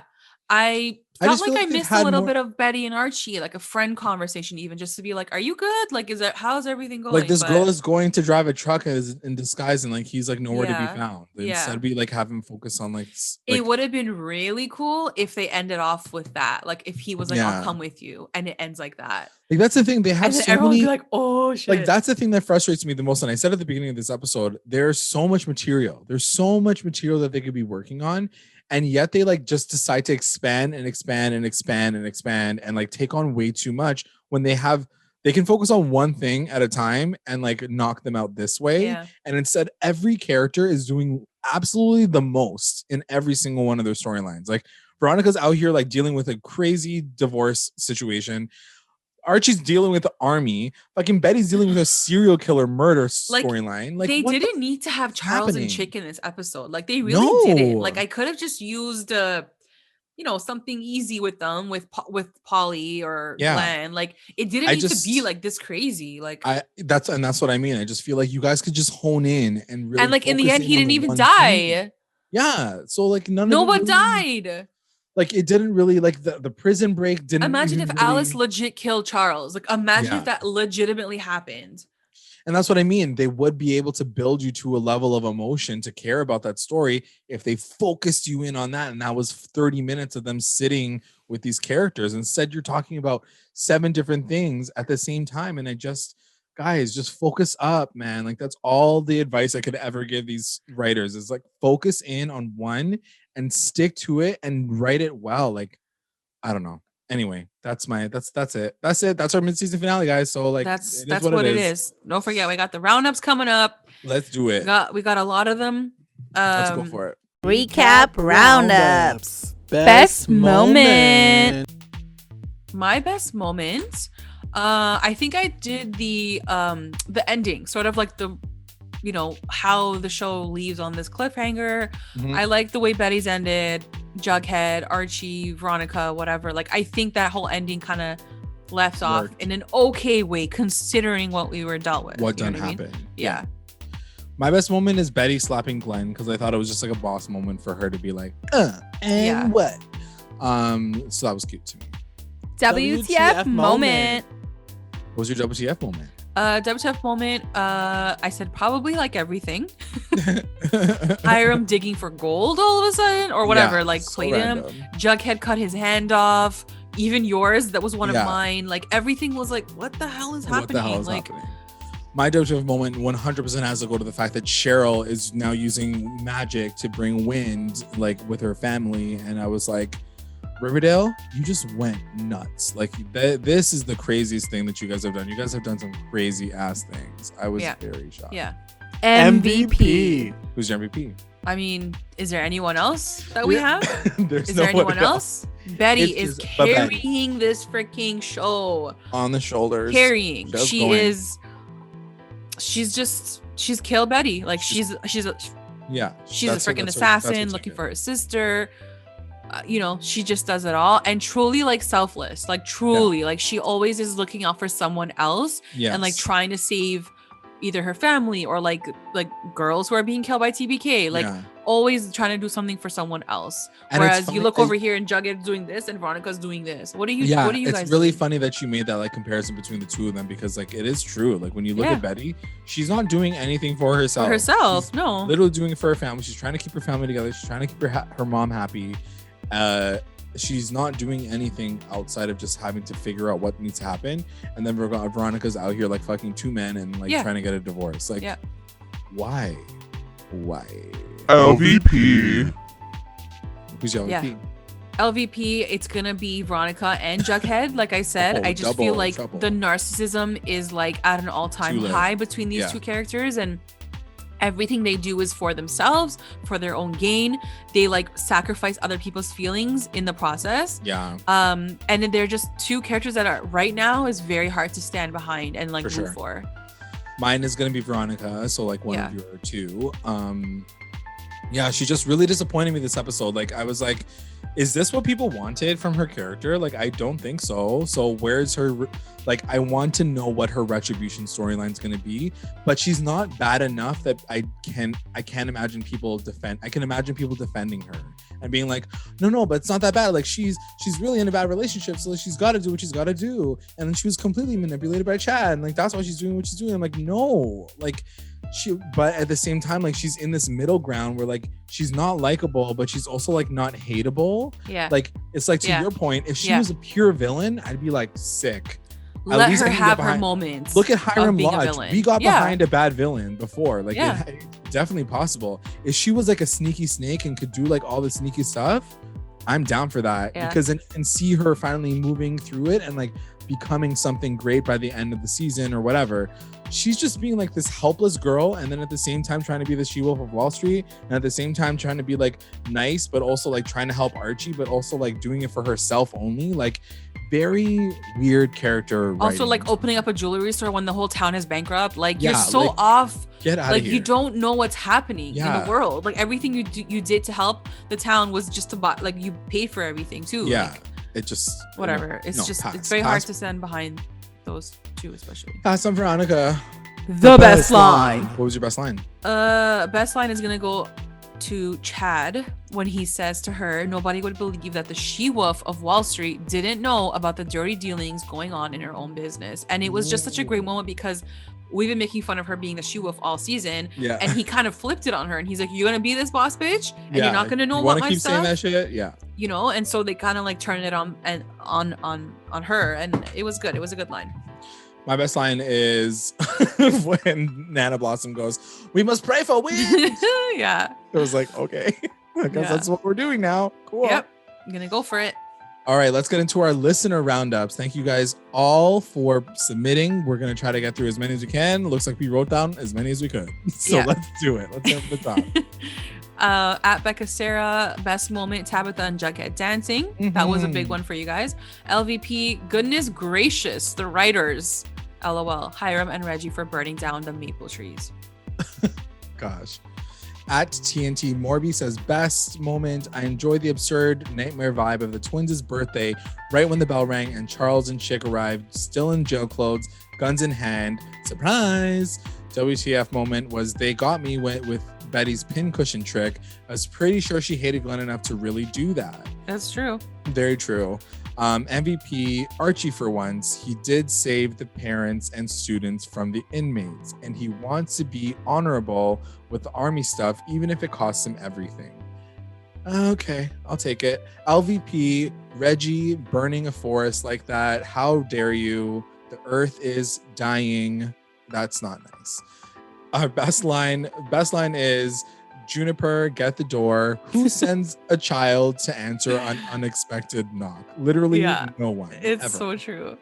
At Bax Arches, best moment, Jabitha dancing in the beginning, WTF moment, Jughead's visions, and Chick and Charles stuff. There was so much happening in this episode. Yeah. MVP Betty, LVP Veronica. Don't know how she didn't see through the game. She was supposed to be the she-wolf of Wall Street. Dude, that line is gonna bite her in the ass like so many times. Like forever, yeah. And Mackenzie L. Burns says, best moment, Archie saving Kevin.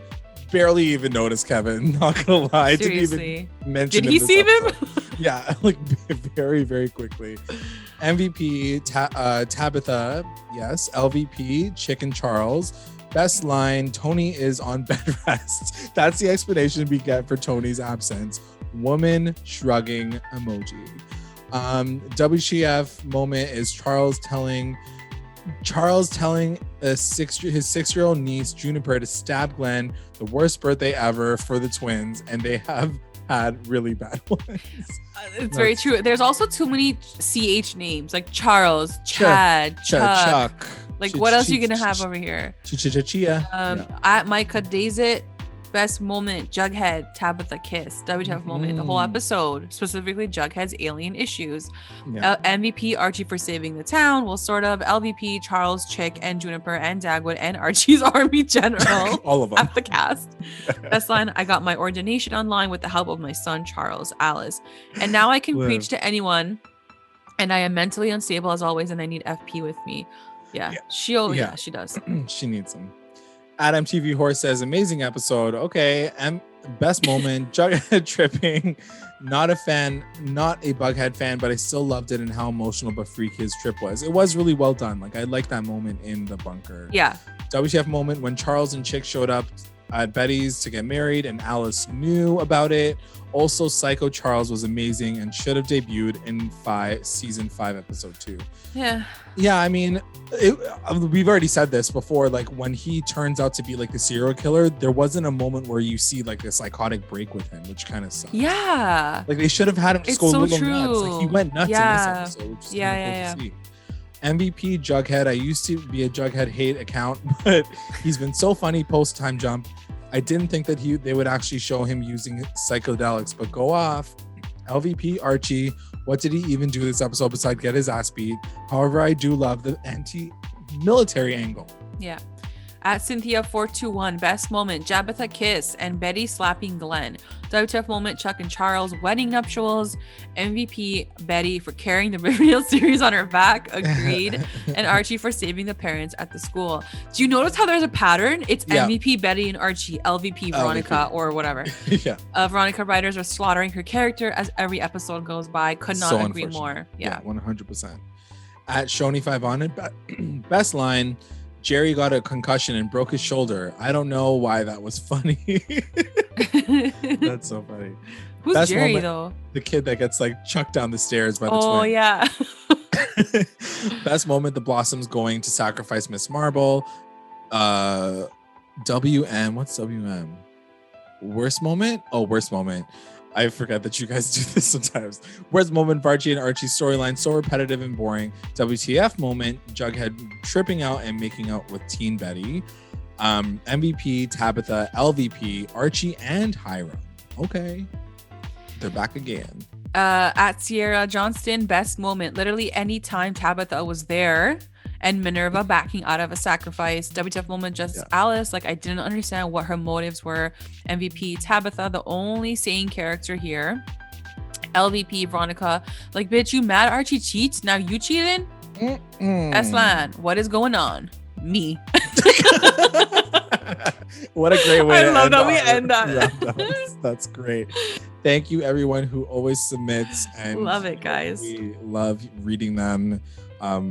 It's been so great. Hilarious. Having you guys as well as It's been great. Thank you so much. I would like to take this time to thank our patrons of the episode, our Rewinder squad, White, Nicole, our Lit Rewinders, Tina Ann, Soleil, and Kate, and our Mommy Rewinders, Becca, Sarah, Tamala, and Grace.